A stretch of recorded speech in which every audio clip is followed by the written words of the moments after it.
Hallelujah, praise the Lord. ಕೀರ್ತನೆ 57ನೇ ಅಧ್ಯಾಯ 8ನೇ ವಾಕ್ಯದ 2ನೇ ಭಾಗದಲ್ಲಿ ದಾವೀದನು ಒಂದು ಮಾತನ್ನ ಹೇಳ್ತಾ ಇದ್ದಾನೆ. ನನ್ನ ಮನವೇ ಎಚ್ಚರಗೊಳ್ಳು, ಆತನನ್ನ ಸ್ತುತಿಸು ಎಂಬುದಾಗಿ.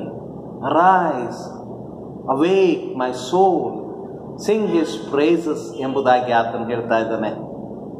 ಇದು ಸ್ತುತಿ ಮಾಡುವಂಥ ಸಮಯ ಆತನಿಗೆ ಆಗಿರಲಿಲ್ಲ. ಯಾಕಂದರೆ ವೈರಿಗಳು ಆತನನ್ನು ಸುತ್ತುವರೆದಿದ್ದರು. ಭಯ ಆತನ ಒಳಗೆ ಇತ್ತು.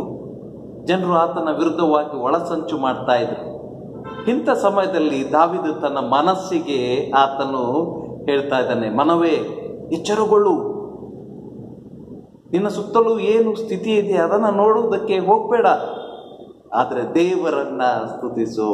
ಬಹಳ ಕಷ್ಟದಾಯಕವಾದಂಥ ಸಂಗತಿ ಪ್ರಿಯರು. ನಮ್ಮ ಇಕ್ಕಟ್ಟುಗಳ ಪರಿಸ್ಥಿತಿಗಳಲ್ಲಿ ನಾವು ದೇವರನ್ನು ಸ್ತುತಿಸುವುದು ಬಹಳ ಕಷ್ಟ.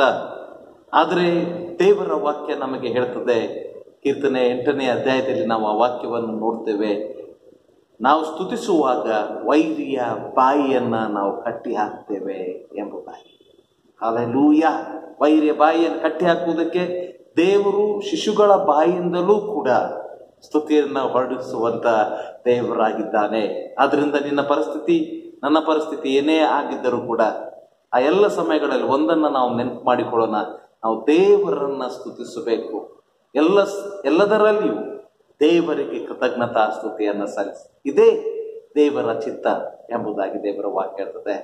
ಸ್ತುತಿಸೋಣ, ಸ್ತುತಿಸಿ ಜಯ ಹೊಂದೋಣ. Amen and amen. ಹಲ್ಲೆಲೂಯಾ.